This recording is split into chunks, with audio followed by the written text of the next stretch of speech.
Sekalipun taun, wabah yang terjadi dahulu kala di dunia Islam begitu dahsyat.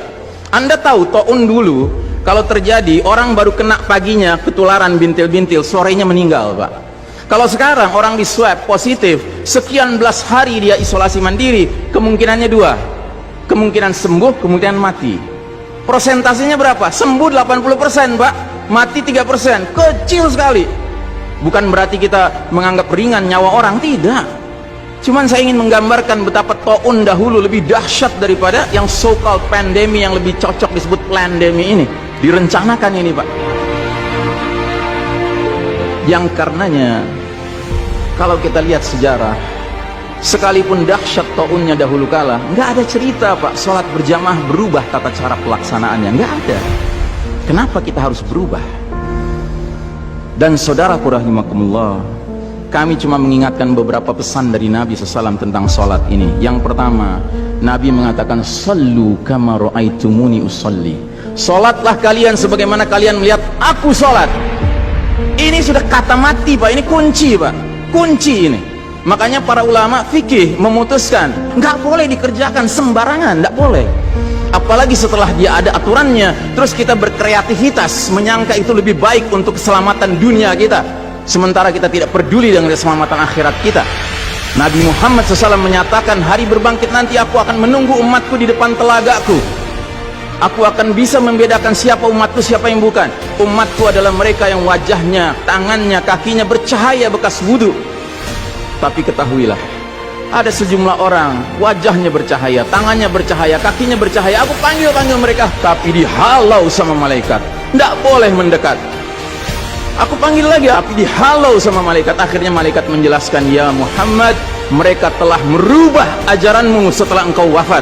Kata Nabi selanjutnya, menjauhlah, menjauhlah. Nabi nggak mau dekat dengan orang yang berani-beraninya merubah tata cara ajarannya. Dan ajarannya yang paling pokok apa? Tauhid. Setelah tauhid apa? Salat. Dan ingat, salat adalah amal yang paling pertama yang akan diperiksa oleh Allah Ta'ala bagi setiap hambanya.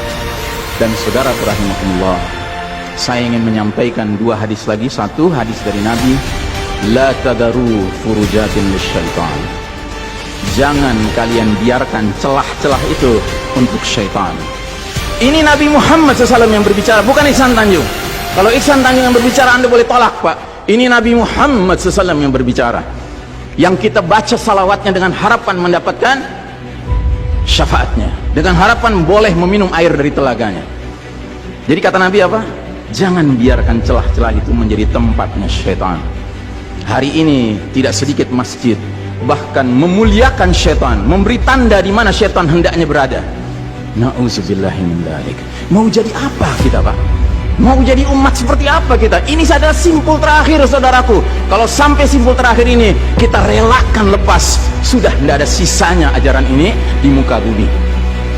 Karenanya saudaraku rahimakumullah, bagi saya urusan sholat berjamaah dan tata caranya ini bukan urusan pilihan fikih, Pak.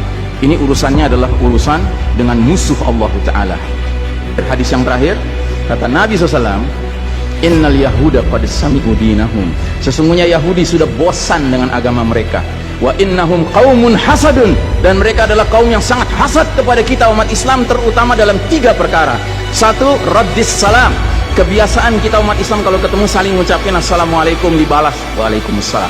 Itu Yahudi nggak senang, Pak. Yahudi tidak senang melihat umat Islam berukhuwah Islamnya. Yahudi nggak senang umat Islam kalau ketemu saling bersedekah dengan senyum. Makanya dibikin aturan begini, nggak kelihatan senyum kita. Yahudi nggak senang kita ketemu jabat tangan, rontok dosa-dosa. Maunya mereka begini saja jabatan tangannya. Dari mana ini semua? Yang kedua, mereka hasad sama kita dalam urusan apa? Iqamatis sufuf.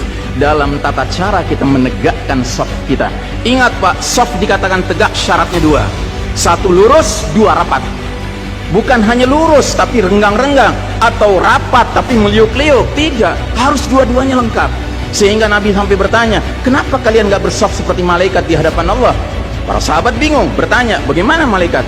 Kata Nabi, mereka mendahulukan saf awal dan mereka saling rapat satu sama lainnya.